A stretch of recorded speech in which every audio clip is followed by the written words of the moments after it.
Uhoy, ito nga pala si Tito Jing at Friday day off na naman natin. Samahan niyo ako sa gala ko. Tara!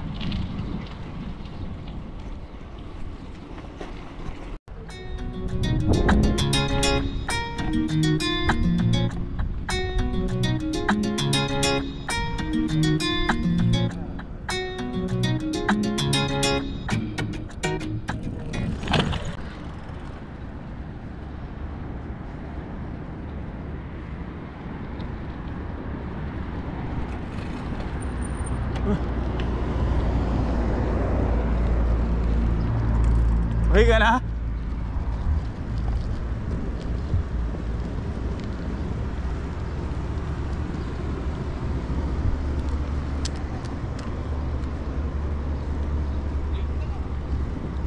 Uwi ka na?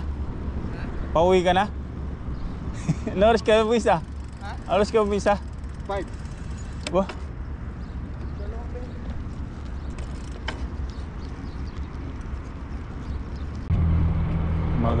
Medyo maganda-ganda ang klima ngayon. Time check natin, 6:45. Hindi pa siya gaano ng kainitan. Tapos yung hangin na medyo malamig-lamig pa onte. So ngayon, it's Friday na naman.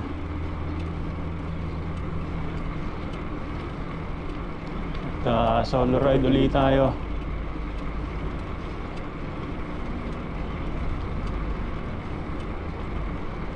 Meron kasi tayong isang kakilala na nagpadala ng pera para ilagay sa ATM niya. Deposito.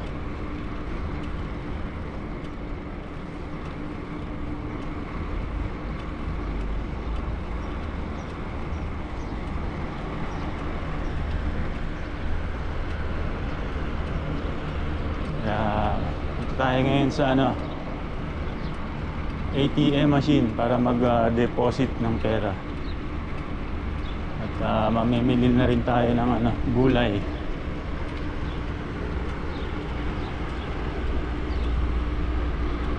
So yun, kita-kits mamaya.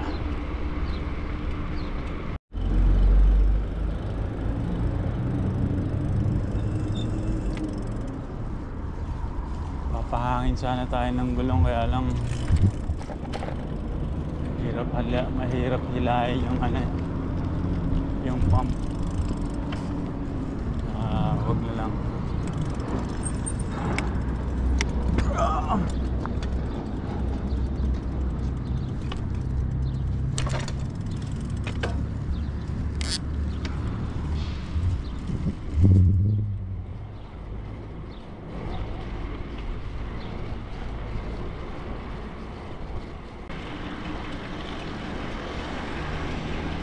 So yun mga kagala, maikwento ko nga lang yung experience ko dito bilang first time na mga ibang bayan. Ano yun taong 2004. Siguro nasa edad 26 ako nun. Dami kong napasukan nung time na hindi ko natapos yung course ko na electronic technician, electronic computer technician. Gawa ng wala tayong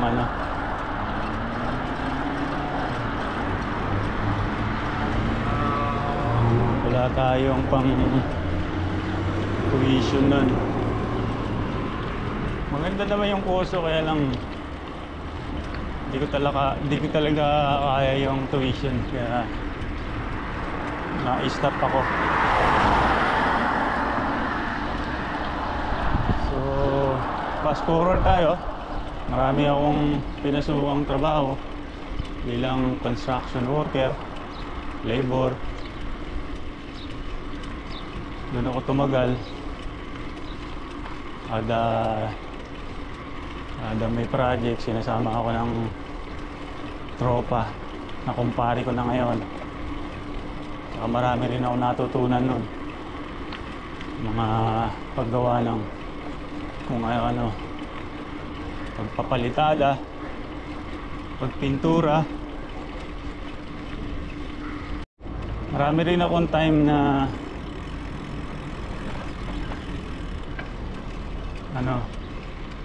nag-apply dati papuntang Saudi. Dati nang nandito pa yung tiyahin ko, pinapa-apply niya ako dun sa isang supermarket dati bilang merchandiser. Ito yung Panda Supermarket. So nag-apply ako. Sabi, antayin na lang daw yung tawag. So inantay ko hanggang sa wala. Tapos nag-apply na rin ako dun sa isa pang agency. Yung sabi naman bilang janitor. So yun, nag-apply ako.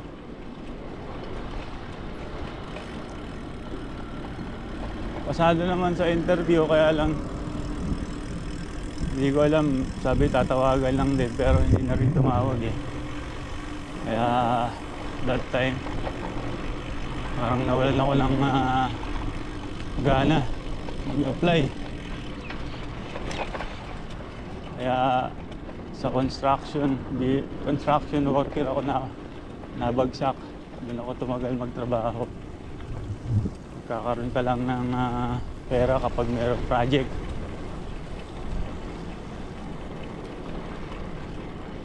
Pag walang project, tambay-tambay. So yun, June 5, tatandaan ko, June 5, 2004. Ayan.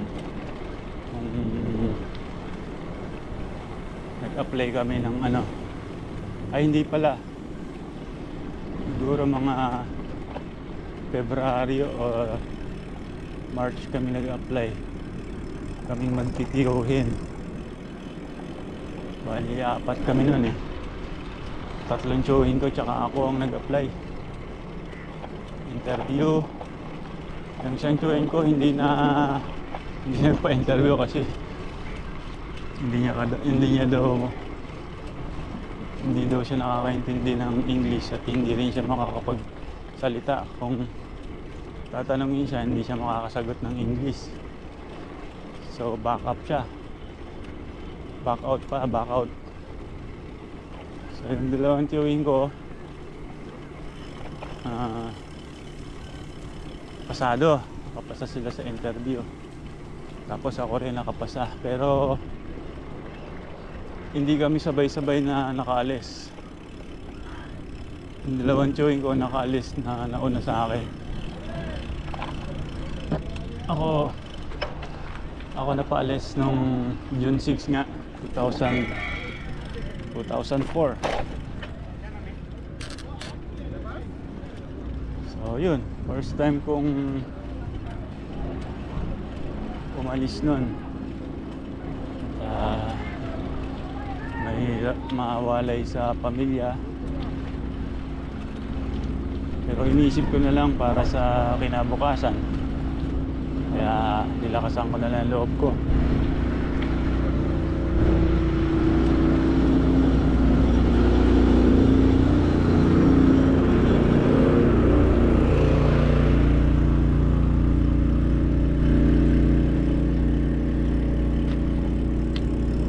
So yun na nga. Kung matatandaan ko,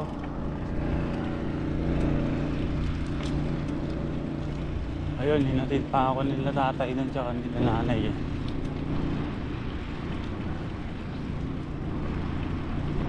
nakatira kami sa nag-uupa kami sa Bagong Silang.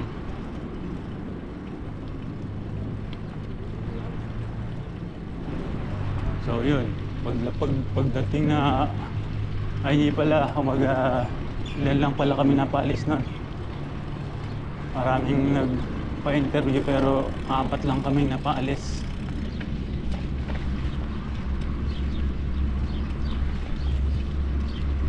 Mga unang araw ko nun medyo malungkot kasi first time ang mawalay sa pamilya mo. Halos gabi-gabi naiiyak ako. Sobrang lungkot kasi hindi mo nakasama pamilya mo eh. Mag-isa ka na lang susung sa mga mga gagawin mo. Magandaan nun naman, that time nandun yung tiyahin ko eh, kapatid ni tatay, kaya medyo malakas din loob ko.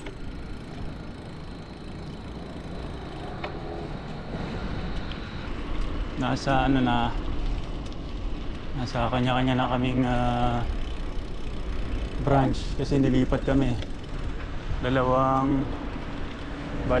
kaming merchandiser tsaka isang IT tsaka isang technician, electrical technician. May mga hindi magandang experience sa mga kabayan na matatagal na ng experience ko dun dati. May mga kabayan na mababait, tutulungan ka. May mga kabayan na hayaan ka dyan, kukutsain ka pa dahil first timer ka, hindi mo alam yung kalakaran.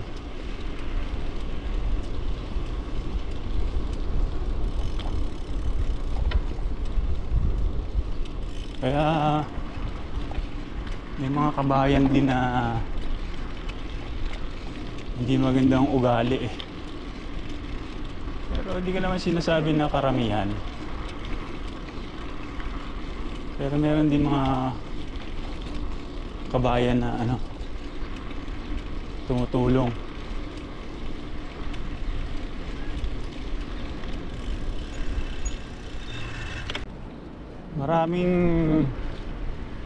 Marami kaming first timer ng time na yon kasi yung isang market bagong bukas, kaya puro first timer yun nilagay.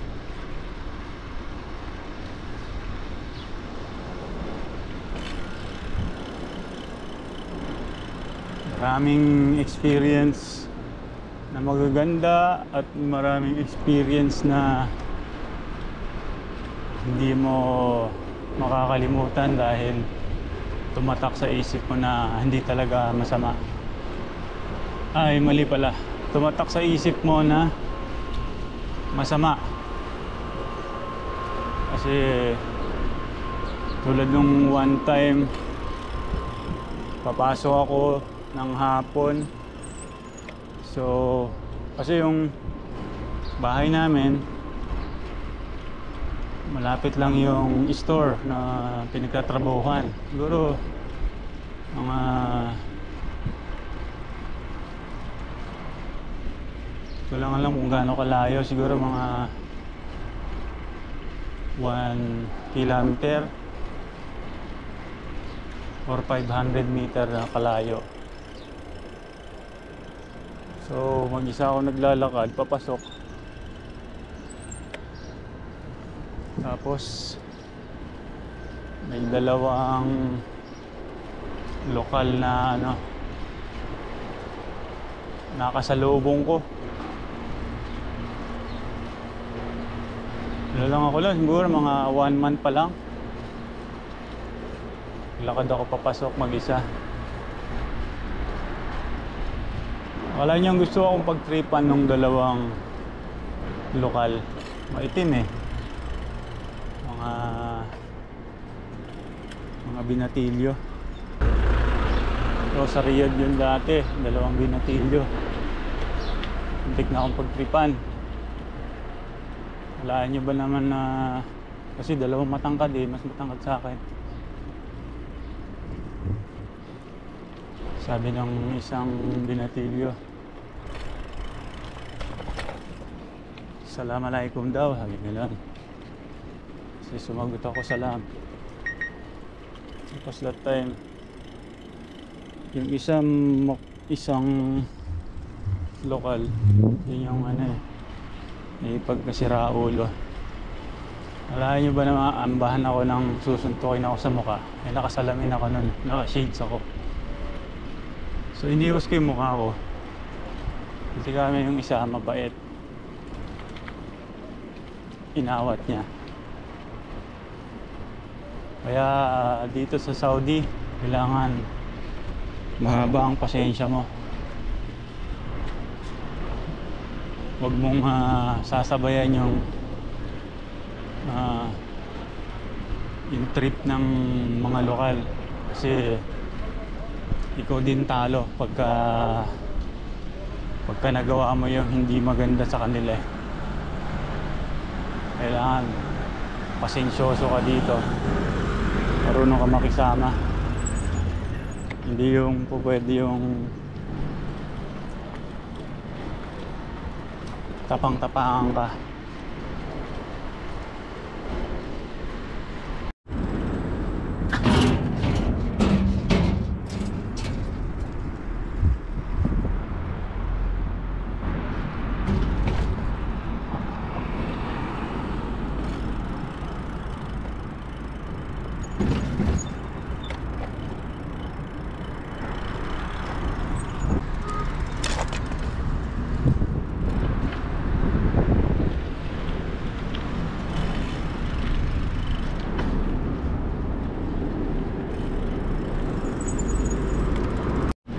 So yun, medyo malapit na tayo sa puntahan nating bangko.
Billeted?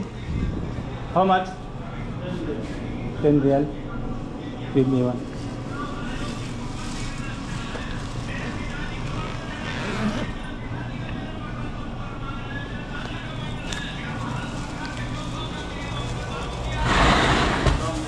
Oh, one only.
So yun, at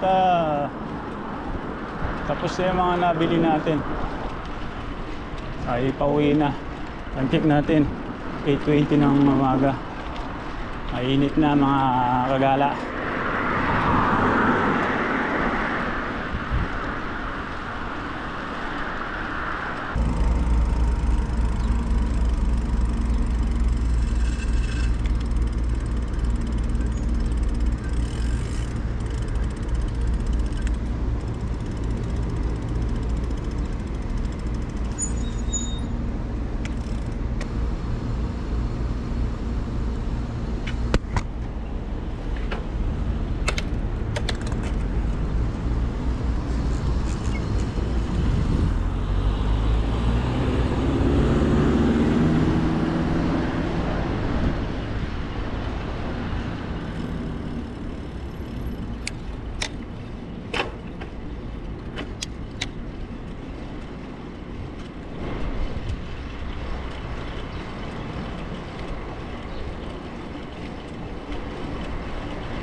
So yun, hanggang dito na lang po ang video ko at maraming salamat po sa inyong panonood. Kita po ulit tayo sa susunod na video. Maraming salamat po. God bless.